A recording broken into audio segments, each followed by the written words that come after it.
back to Political Misfits on Radio Sputnik, where we bring you news, politics, and culture without the red and blue treatment. I'm Bob Schlehuber here with Michelle Whitty as we continue to monitor rapidly unfolding events in Sudan, where a military coup has just transpired.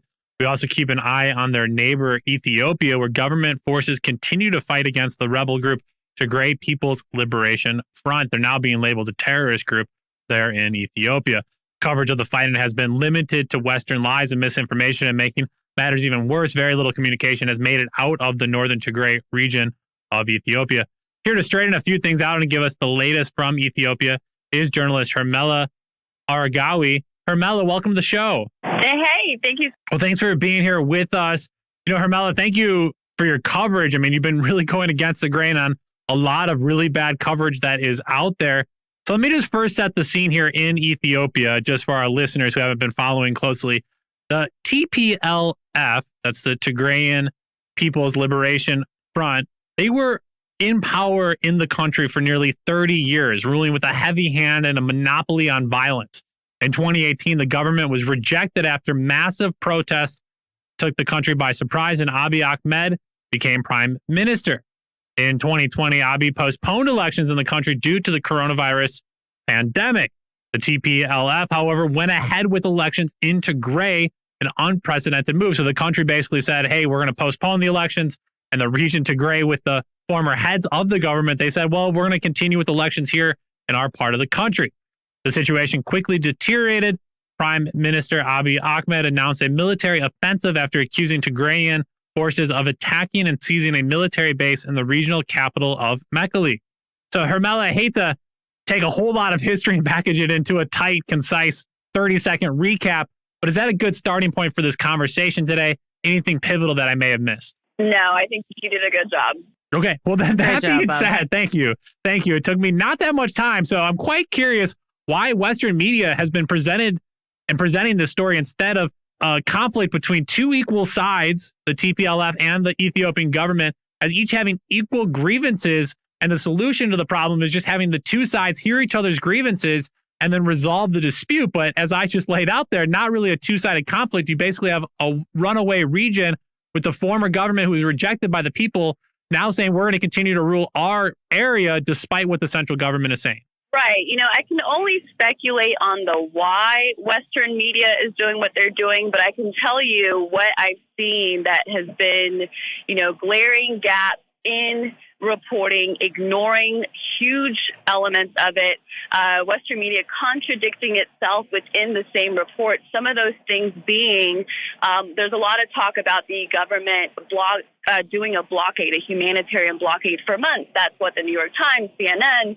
even the AP has been reporting. But at the same time that they're reporting that, you are seeing the World Food Program and the UN actually saying that they are sending humanitarian aid trucks in. And one of the most egregious points in terms of the gaps in reporting is nobody reported the fact, except UN Ethiopia, that hundreds of humanitarian aid trucks had gone into the Tigray region from about July to mid-September, and the majority of them did not come back. And during that time, we would see on TPLF-affiliated TV stations truckloads of soldiers leaving the Tigray region and going into the neighboring regions of Amhara and Afar, where thousands of people were killed. So those are the kind of things that are not being reported. This CNN, New York Times, AP are completely ignoring that. In fact, recently, Declan Walsh from the New York Times reiterated the fact that the Ethiopian government continues to block aid and completely ignoring the fact that the rebels are actually using the aid that has gone in for the purpose of war.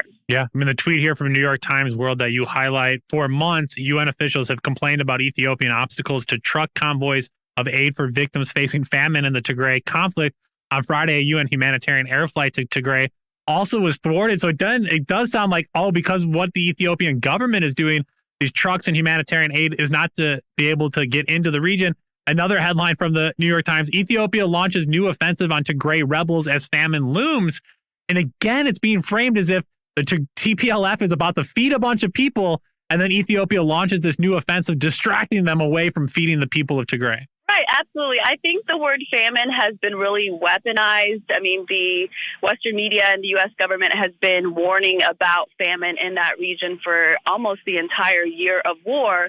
But what is really frustrating about that is they're ignoring the very things that could actually lead to famine, right? The redirection of humanitarian aid, the continued fighting by the armed rebels, which makes it difficult to get humanitarian aid in. And I think one of the most detrimental things to the people of Tigray is the fact that aid was redirected to war, and now the Ethiopian government is being stricter about letting aid in. And I mean, can you blame them, right? Mm-hmm.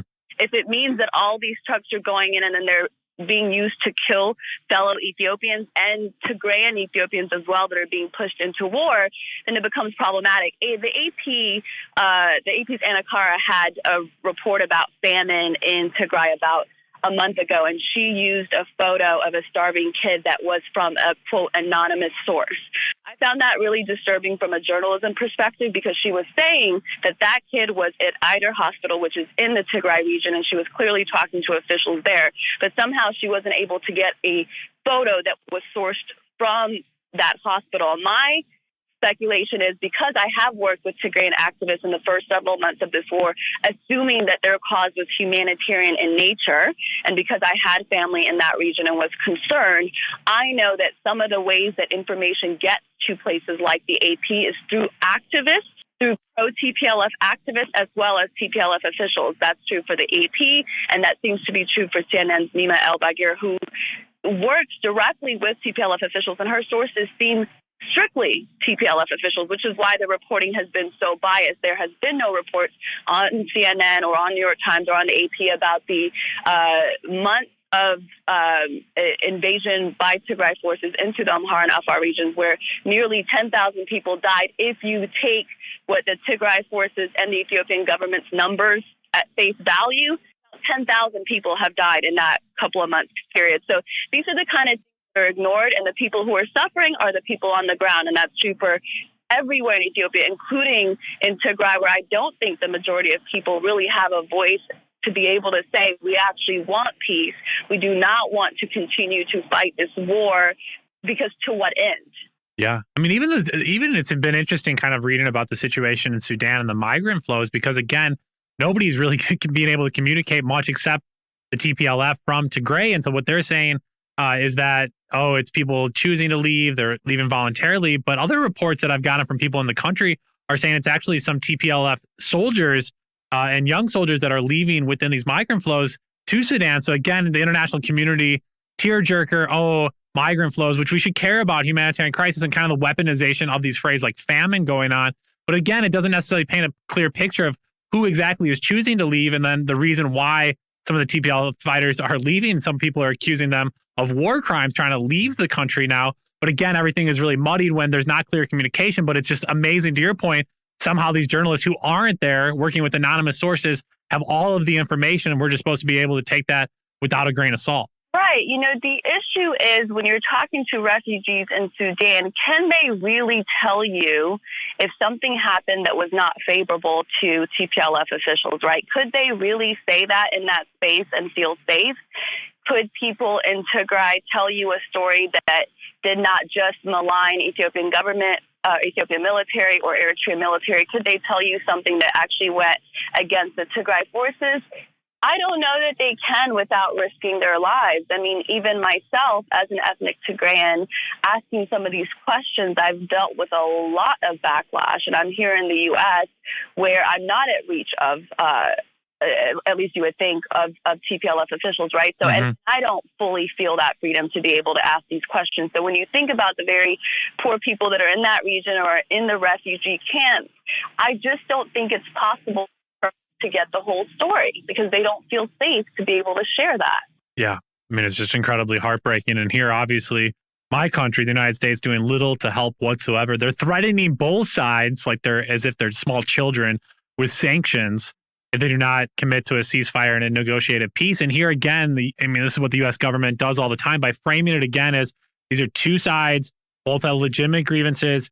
You both don't stop what you're doing. We're both going to treat you as equal bad guys in the story. But again, as we laid out, that's just not the case here. So the United States, after nearly a year. I mean, it's remarkable how long this fighting has gone on with such little attention or action by the U.S. government. And so for the U.S. government now to say, oh, we're going to help support both sides, you're basically helping the TPLF by taking the stance and giving them credibility at the international stage that the Ethiopian government needs to sit at a table with them and treat them as equals, despite the fact that the TPLF is literally trying to break away and succeed. I would say succeed might be a little strong, but trying to break away and rule their own region without the central government. Right. Secession would be one thing. It would be different than what it looks like now, right? If the people of Tigray and Tigrayan leadership really felt like we cannot live under this government because it is genocidal in nature, because of our ethnicity, and we want to break away, if that was where the story ended, there's a part of me that would say, okay, that there's consistency in that. Mm-hmm. Where I thought where the gap is that was the original goal is, this is genocidal in nature. We need to be independent. And then when the federal government declared a unilateral ceasefire at the end of June, rather than go in the direction of independence and stay within the borders of Tigray, Tigrayan forces were pushed into neighboring regions where, like I said, thousands of people died. And there have been remarks by Tigrayan leadership and activists that the goal is to get to Addis, to take out the prime minister from his position. And so when you're talking about that and the potential disastrous consequences of moving forward with that, then it really puts into question whether the goal was about independence to begin with. Yeah, I mean, that's a great point right there. And it's quite interesting, too. I kind of wanted to bring in the coverage of Abiy Ahmed over the last several years since he's taken power in 2018. Obviously, kind of this media darling in many ways, being awarded the Nobel Peace Prize. But then in many ways, you see lots of the New York Times, NPR basically kind of turning on him. And maybe it's just the New York Times, egregious headlines here. And I'm not quite sure what exactly is behind it. But let me just give an example. Last June, just before the election, from the New York Times, headline with the lead in here, from Nobel hero to driver of war, Ethiopia's leader faces voters. And then the lead in here, Prime Minister Abiy Ahmed plunged Ethiopia into a war in the Tigray region that spawned atrocities and famine. On Monday, his country goes to the polls. So, Michelle, if you read that, basically, it's like, wow, this guy is going to be kicked out and this pariah now, wrongly given the Nobel Peace Prize. What are the voters going to say after what he does? And then he wins in a landslide. Not even close. And so this fact, again, he's cast by the New York Times as this ultimate bad guy. He plunged the country into war. And Hermela, then just a month later in July, NPR here, Ethiopia's ruling party wins national election in a landslide. So what in the hell was New York Times doing here with that headline and basically dragging Abiy's name through the mud? Right. This isn't the first time the New York Times has created a false narrative about what's going on in a foreign country, right? There was a lot of debate about that when it comes to Iraq. So it doesn't surprise me that it continues to get it wrong. I don't think they're trying to get it right for whatever end. What I will say in terms of, I don't think the Ethiopian government makes it easier on itself. I don't think communication is that good, especially in the first several months of the war. There was a lot of ambiguity that gave room for media outlets or governments that were not in favor of him to fill those gaps with propaganda or information that just doesn't appear to be true. I think at this point, a year in, we do know that it was the TPLF rebels that started the war by attacking the Northern Command Post. So I think this idea that he's the one driving the war just doesn't seem to be backed by evidence at this point. You can argue that some people might think that he should go to the negotiating tables with them, but it's just not true that he started the war, the government. I mean, it's not just one person running the show. I don't think the Ethiopian government started the war. That's clear to the Ethiopian people. I do think the Ethiopian government could do a much better job of making that clear to the international community. No, absolutely. And, sadly, obviously, I think the U.S. media really overly focuses on the hyper sensationalization, the clickbaity news story here. And so, yeah, obviously nothing more enthralling than a war to cover. But at the same time, you overly focus on the fighting itself. And I just think we're missing all sorts of other stories. I already mentioned the underreporting on the migrant crisis and the flow into Sudan. and what the larger regional implications of migrant flows are now and into the future, especially with climate change and continued strife here. And then the other story that almost gets no coverage, I just think is an interesting story, and that's the building and now filling of the Grand Renaissance Dam. And hopefully this turns out to be a great thing for the Ethiopian people, a reliable energy source, which is desperately needed. But again, upstream there to the north, there you have Sudan and Egypt, not so pleased about their water being dammed downstream. Also, just I think a major story. And so for me, Hermela, just there's so many other stories that aren't being covered. So I'm curious if what I mentioned or other stories out there that you would want to share with us and for people to know. Yeah, I think, there's clearly a lot going on geopolitically. I don't really know enough about it to be able to say in the Horn of Africa itself. But what I would say is there's really nothing to gain from, at this point, supporting the continuation of this war. I don't think that's true for the U.S. I don't really understand. Maybe it's because of the relationships that they had with TPLF officials during the nearly 30-year reign.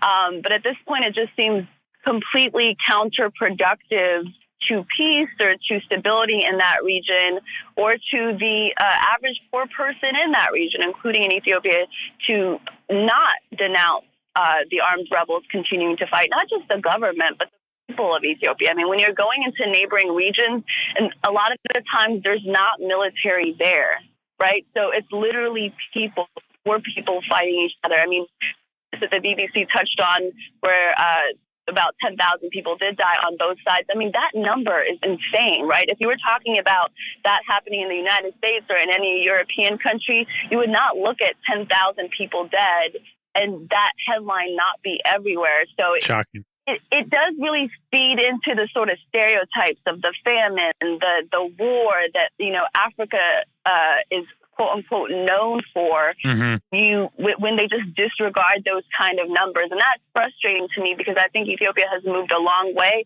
from that kind of narrative. It's really saddening that we're in this kind of a war. It's something that is that the majority of people don't have the appetite for. Yeah, no, I couldn't agree more. That was journalist Hermela Aregawi. You can follow her at Hermela TV. That's HERMELA TV. Absolutely a great report there. Thank you so much for joining us. With that, we do need to take a quick break and come back with a second hour of Political Misfits. We'll talk about why Joe Biden has postponed releasing documents on JFK's assassination. We'll see what the Washington Post editorial board has to say about the U.S.'s extensive sanctions network. We'll see if Jack Dorsey knows something about hyperinflation that we don't. And we'll get an update on the Rust film shooting. Let's go, Brandon, and other art and culture news in our Politics of Art segment. You're listening to Political Misfits on Radio Sputnik. We're live in D.C., and we're back after this.